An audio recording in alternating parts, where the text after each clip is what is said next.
Hi friends, എന്തൊക്കെയുണ്ട് വിശേഷം? എല്ലാവർക്കും സുഖമാണെന്ന് വിചാരിക്കുന്നു. അറഫ്ത സീരീസിലെ 6ാമത്തെ എപ്പിസോഡിലേക്ക് എല്ലാവർക്കും സ്വാഗതം. ചാനൽ ഇതുവരെ സബ്സ്ക്രൈബ് ചെയ്ത് കാണുന്നുണ്ടെങ്കിൽ തീർച്ചയായിട്ടും സബ്സ്ക്രൈബ് ചെയ്യുക, ലൈക്ക് ചെയ്യുക, ഷെയർ ചെയ്യുക, കമൻറ്റ് ചെയ്യുക. അപ്പോൾ നമുക്ക് എപ്പിസോഡിലേക്ക് പോയാലോ? അത്യാവശ്യം മോചനും ഇപ്പോൾ പൂർണ്ണമായും വിവാഹിതരായി കഴിഞ്ഞിരിക്കുകയാണ്.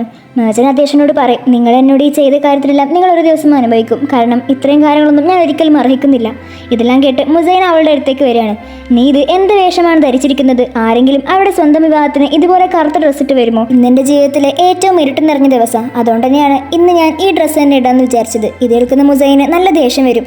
അവള് മോചന്റെ ഡ്രസ്സ് കീറാൻ തുടങ്ങുകയാണ്. ഇതെല്ലാം കാണുമ്പോൾ ആദേശം അവരെ തടയാണ്. നിങ്ങൾ എന്തിനാണ് ഇങ്ങനെയൊക്കെ കാണിക്കുന്നത്? മോചൻ, നീ വേഗം പോയി ഡ്രസ്സ് മാറ്റുക എന്ന് അവൻ മോചനോട് പറയുന്നുണ്ട്. ഇതെല്ലാം കേൾക്കുന്ന മോചന് നല്ല ദേഷ്യം വന്ന് അവൻ്റെ കൈ തട്ടി മാറ്റി അവിടെ നിന്ന് പോവുകയാണ്.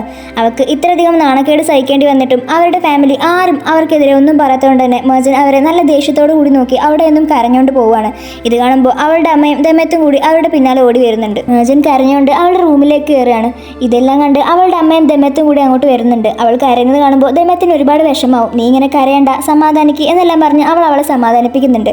പക്ഷേ അവളുടെ അമ്മ പറയുന്നത്, നീ ഇങ്ങനെ കരഞ്ഞിട്ട് ഒരു കാര്യമില്ല, എന്തായാലും ഇപ്പോൾ നടക്കേണ്ടതെല്ലാം നടന്നു കഴിഞ്ഞിരിക്കുന്നു. അവരെല്ലാവരും നിന്നെ അടിയിൽ വെയിറ്റ് ചെയ്തുകൊണ്ടിരിക്കുക. അതുകൊണ്ട് നീ വേഗം മുഖമെല്ലാം കഴുകി ഡ്രസ്സ് മാറ്റി അടിയിലേക്ക് വരാൻ നോക്ക്. ഇത് കേൾക്കുന്ന മോചന് നല്ല ദേഷ്യം വരും.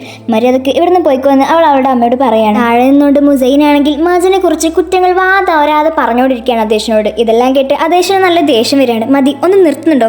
ഇനി ഇവിടെ നിന്നിട്ട് ഇങ്ങനെ പറഞ്ഞിട്ട് എന്താ കാര്യം എന്ന് അദേശ് പറയുന്നു. ഇത് കേൾക്കുമ്പോൾ മുസൈന് നല്ല ദേഷ്യം വരുന്നുണ്ട്.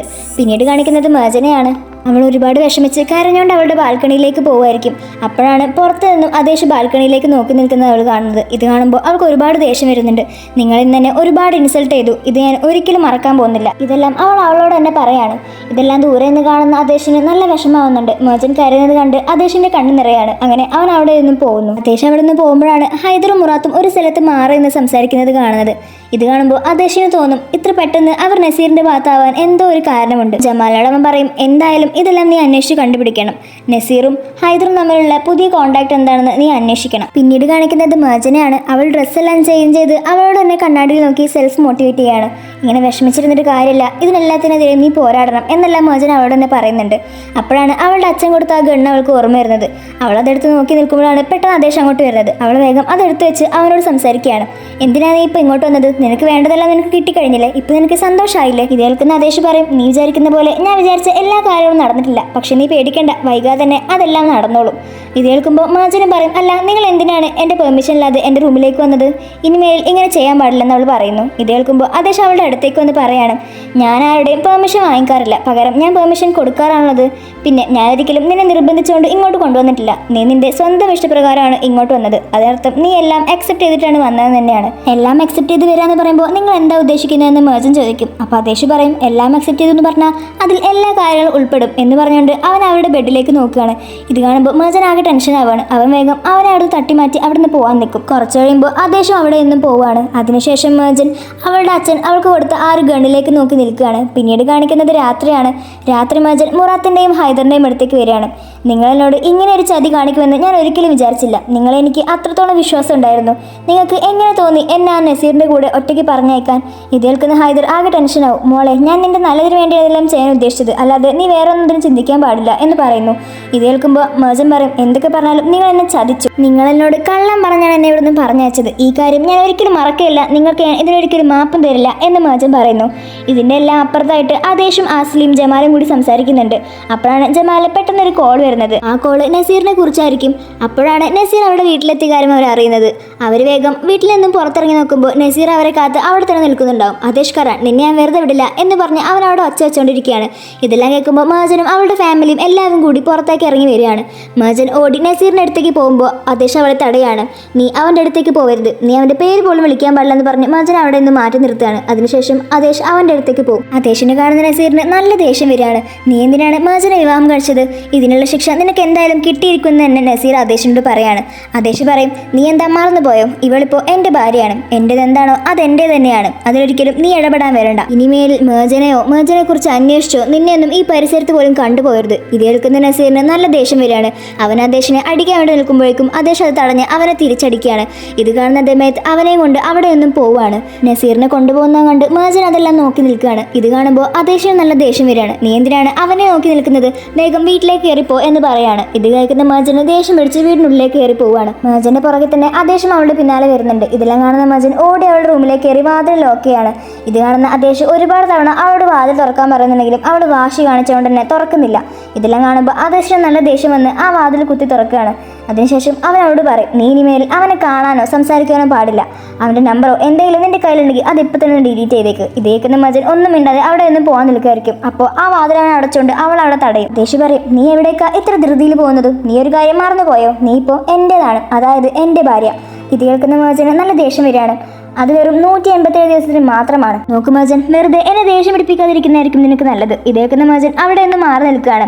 നീ എന്തിനാണ് എൻ്റെ റൂമിലേക്ക് കയറി വന്നിരിക്കുന്നത്? ഞാൻ പറഞ്ഞതല്ലേ നമുക്ക് രണ്ടുപേർക്കും ഒരു റൂമിൽ നിൽക്കാൻ കഴിയില്ല. കേൾക്കുന്ന ആദേശ് ഒന്നും മിണ്ടാതെ അവളുടെ അടുത്തേക്ക് നടന്നു വരികയാണ്. ഇത് കാണുമ്പോൾ മേജൻ നല്ല പേടിയാവുന്നുണ്ട്. നടന്ന് അവളുടെ ബെഡിൻ്റെ അടുത്ത് എത്താനാവും. അപ്പോൾ മേജൻ പറയും, നിങ്ങൾ ഇങ്ങനെയൊക്കെ കാണിച്ചുകൊണ്ട് എന്നെ പേടിപ്പിക്കാമെന്ന് വിചാരിക്കേണ്ട. അതിന് ഞാൻ നിന്നെ പേടിപ്പിക്കുന്ന ഒന്നല്ല, നീ അത് നിന്നെ പേടിച്ചിരിക്കല്ലേ എന്ന് പറയും. അപ്പോഴാണ് മേജൻ പെട്ടെന്ന് അവളുടെ ബെഡിന് അടിയിൽ വെച്ചിരുന്ന ആ ഗണ്ണെടുത്ത് അവൻ്റെ നേരെ ചൂണ്ടുന്നത്. ഇനി ഒരു അക്ഷരം മുന്നോട്ട് വെച്ചാൽ ഞാൻ ഈ ഗണ്ണോട് നിന്നെ ഷൂട്ട് ചെയ്യും. നിനക്കറിയുന്നല്ലേ ഒരു തവണ ഞാൻ ഇത് ചെയ്തതാണ്, അതുകൊണ്ട് രണ്ടാമതൊരു തവണ ചെയ്യാൻ എനിക്കൊരു മടിയുമില്ല. മേജൻ ഇങ്ങനെയൊക്കെ പറയുന്നുണ്ടെങ്കിലും അവൾ ആ ഗണ്ണ് പിടിച്ചുകൊണ്ട് തന്നെ അവൾ മൊത്തത്തിൽ വിറച്ചിരിക്കുകയാണ്. ഇത് കാണുന്ന ആദേശ് ആ തോക്ക് പിടിച്ച് അവൻ്റെ അടുത്തേക്ക് വെക്കുകയാണ്. നിനക്ക് എന്നെ ഷൂട്ട് ചെയ്യണമെങ്കിൽ നീ ഇപ്പം തന്നെ ഷൂട്ട് ചെയ്തോ, ഒരു കുഴപ്പമില്ല. പക്ഷേ നിനക്ക് എന്നെ ശരിക്കും ഷൂട്ട് ചെയ്യണമെന്നുണ്ടെങ്കിൽ ഈ ഗണ്ണ് ഇങ്ങനെയല്ല പിടിക്കേണ്ടത് എന്ന് പറഞ്ഞ് അവളുടെ കൈ പിടിച്ച് അത് പ്രസ് ചെയ്യിപ്പിക്കുകയാണ്. അങ്ങനെ ആദേശ് മേജനെ കൊണ്ട് അവനെ ഷൂട്ട് ചെയ്യിപ്പിക്കും. പക്ഷേ ആദേശിനൊന്നും സംഭവിക്കുന്നില്ല, കാരണം അതൊരു വെറും കളിത്തോക്കായിരുന്നു.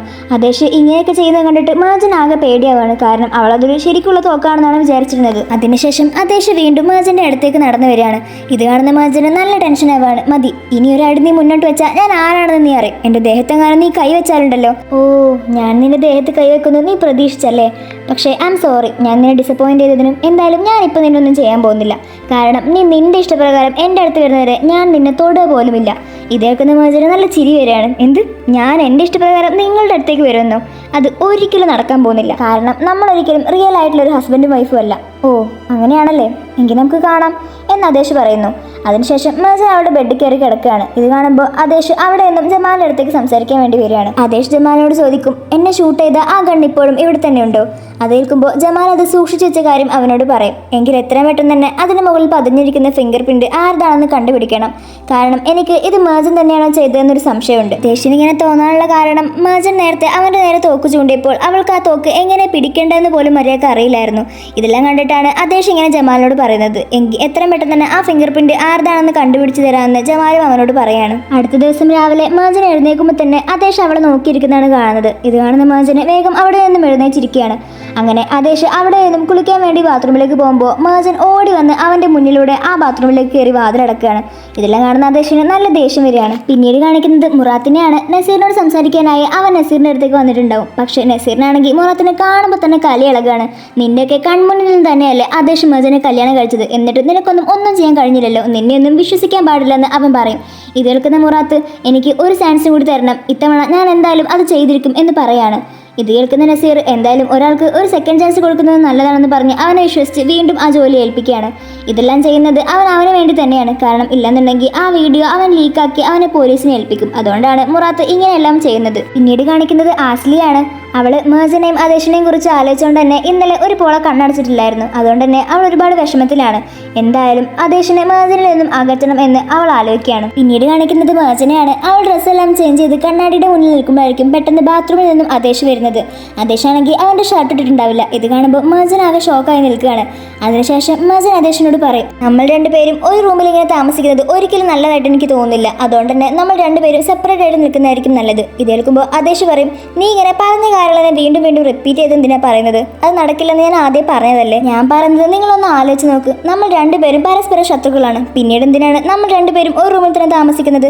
അത് നമുക്ക് രണ്ടുപേർക്ക് ബുദ്ധിമുട്ടുണ്ടാക്കുന്ന കാര്യമാണെന്ന് നിങ്ങൾക്ക് അറിയുന്നതല്ലേ. ഇത് കേൾക്കുമ്പോൾ ആദേശ് പറയും, ഇനി അതിനെക്കുറിച്ച് സംസാരിക്കേണ്ട ആവശ്യമില്ല. എനിക്ക് പറയാനുള്ളത് ഞാൻ ആദ്യം പറഞ്ഞു കഴിഞ്ഞു, ഇനി നീ അത് മറന്നേക്ക് എന്നും പറഞ്ഞ് അവൻ അവിടെ നിന്നും പോകും. അതിനുശേഷം മുസൈൻ അങ്ങോട്ട് വരികയാണ്. നീ ഇപ്പോൾ എൻ്റെ മകൻ്റെ ഭാര്യയാണ്. അതുകൊണ്ട് തന്നെ ഒരു ഭാര്യ ഭർത്താവിനോട് ചെയ്യേണ്ട കാര്യമെല്ലാം നീ ചെയ്യണം. അതെല്ലാം നീ ചെയ്തു കഴിഞ്ഞോ എന്ന് അവൾ ചോദിക്കും. ഇത് കേൾക്കുമ്പോൾ മേജന് നല്ല ദേഷ്യം വരികയാണ്. ഇതൊന്നും എനിക്ക് നിങ്ങളോട് പറയേണ്ട ആവശ്യമില്ലെന്ന് പറഞ്ഞ് അവൾ അവിടെ നിന്ന് പോകാൻ നിൽക്കുകയാണ്. പക്ഷേ മുസൈൻ അതിന് സമ്മതിക്കുന്നില്ല. ഞാൻ നിന്റെ അമ്മായിയമ്മയുടെ സ്ഥാനത്താണ്, അതുകൊണ്ട് തന്നെ നീ എന്നോട് മര്യാദക്ക് വേണം സംസാരിക്കാൻ. നിന്റെ ഇതുപോലത്തെ അഹങ്കാരമൊന്നും എന്നോട് കാണിക്കേണ്ടെന്ന് മുസൈൻ അവളോട് പറയും. മുസൈൻ്റെ ഉപദേശങ്ങളെല്ലാം കേട്ട് മേജന് മതിയായി അവിടെ നിന്ന് ഇറങ്ങി പോവുകയാണ്. അതിനുശേഷം അവൾ നേരെ ഹൈദറിൻ്റെയും മുറാത്തിൻ്റെയും അടുത്തേക്കാണ് വരുന്നത്. ഞാൻ നിങ്ങളോട് ഇത്തവണത്തേക്ക് ക്ഷമിക്കും, പക്ഷേ ഇനിമേൽ എൻ്റെ പിറകിൽ നിന്നും ഇങ്ങനെയൊന്നും കളിക്കാൻ പാടില്ല. ഇതെല്ലാം കേൾക്കുമ്പോൾ അവർക്ക് ഒരുപാട് സന്തോഷമാവും. മോളെ, ഞാൻ ഇതെല്ലാം നിന്റെ നന്മയ്ക്ക് വേണ്ടിയാണ് ചെയ്തത് എന്ന് പറയുന്നു. ഇത് കേൾക്കുന്ന മേജൻ അവരോട് ദേഷ്യപ്പെട്ട് പറയാണ്, എന്നിട്ട് ഇന്നലെ അത്രയും പേരുടെ ഞാൻ നാണായിട്ട് നിൽക്കുമ്പോൾ നിങ്ങൾ ആരും എന്താണ് എനിക്ക് വേണ്ടി ഒന്നും പറയാതിരുന്നത്? പക്ഷേ അവരോരോന്നൊക്കെ പറഞ്ഞ് മേജനെ കൺവിൻസ് ചെയ്തെടുക്കുകയാണ്. മേജനും അവരെന്തായാലും അച്ഛനും സഹോദരനും അല്ലേ, അതുകൊണ്ട് അവർക്ക് മാപ്പ് കൊടുക്കുകയാണ്. അതിനുശേഷം മേജൻ പറയും, എൻ്റെ ഇപ്പോഴത്തെ ആഗ്രഹം എന്താണെന്ന് വെച്ച് കഴിഞ്ഞാൽ അവൻ്റെ കയ്യിൽ നിന്നും എങ്ങനെയെങ്കിലും ഒന്ന് രക്ഷപ്പെടുക എന്നുള്ളതാണ്. അവൻ്റെ ഭാര്യയായി ജീവിക്കാൻ എനിക്കൊരിക്കലും കഴിയില്ല. ഇത് കേൾക്കുന്ന ഹൈദറിനും മുറാത്തിനും നല്ല സന്തോഷമാവുകയാണ്. പിന്നീട് കാണിക്കുന്നത് ആദേശിനെയും ജമാലിനെയാണ്. ജമാൽ ആദേശിനോട് പറയും, ഫിംഗർ പ്രിന്റിന്റെ റിസൾട്ട് കിട്ടിയിട്ടുണ്ട്, അതെന്തായാലും മേജൻ്റെതല്ല എന്ന് പറയുന്നു. ഇത് കേൾക്കുമ്പോൾ ആദേശിന് മനസ്സിലാവും മേജനല്ലാതെ അവിടെ ഉണ്ടായിരുന്നത് മുറാത്താണ്. മുറാത്തുമായാണ് അവൻ്റെ പ്രശ്നമുണ്ടായിരുന്നത്, അതുകൊണ്ട് തന്നെ അവനെ ഷൂട്ട് ചെയ്തത് മുറാത്താണെന്ന് അവന് മനസ്സിലാവും. ഇതെല്ലാം കേൾക്കുമ്പോൾ ആദേശനാകെ ദേഷ്യം വരികയാണ്. അപ്പം ആ മേജൻ എന്തിനാണ് വെറുതെ എന്നെ പൊട്ടനാക്കിയത്? അപ്പോഴാണ് അവിടേക്ക് മേജൻ വരുന്നത്. ഇത് കാണുന്ന ആദേശന് നല്ല ദേഷ്യം വരികയാണ്. അവൻ ഓടിപ്പോയി മേജനെ കൈ പിടിച്ചുകൊണ്ട് അവളെ വലിച്ചഴിച്ച് മുകളിലേക്ക് കൊണ്ടുപോവാണ്. നേരെ അവൾ ആ ബെഡിലേക്ക് വലിച്ചെറിയാണ്. അതിനുശേഷം അവൻ അവളുടെ അടുത്തേക്ക് വരും. ഇതെല്ലാം കണ്ടിട്ട് എന്താണ് ഇവിടെ സംഭവിക്കുന്നതെന്ന് അറിയാതെ മേജൻ ആകെ ഷോക്കായി നിൽക്കുകയാണ്. ആദേശാണെങ്കിൽ നല്ല കലിപ്പിൽ തന്നെ അവളുടെ അടുത്തേക്ക് വരുന്നുണ്ട്. ഈ ഒരു അടിപൊളി രംഗത്തോടു കൂടി റഫ്ത സീരീസിന്റെ 6ാമത്തെ എപ്പിസോഡ് അവസാനിക്കുകയാണ്. ഇനി എന്തൊക്കെയാണ് സംഭവിക്കാൻ പോകുന്നത് നമുക്ക് അടുത്ത എപ്പിസോഡിൽ കാണാം. അപ്പോൾ ഈ എപ്പിസോഡ് എല്ലാവർക്കും ഇഷ്ടപ്പെട്ടെന്ന് വിചാരിക്കുന്നു. ഇഷ്ടപ്പെട്ടാൽ തീർച്ചയായിട്ടും ലൈക്ക് ചെയ്യാനും ഷെയർ ചെയ്യാനും സബ്സ്ക്രൈബ് ചെയ്യാനും കമൻറ്റ് ചെയ്യാനൊന്നും മറക്കരുത്. അപ്പോൾ അടുത്ത എപ്പിസോഡായിട്ട് നമ്മൾ വീണ്ടും വരുന്നതായിരിക്കും. അതുവരെ ബായ്.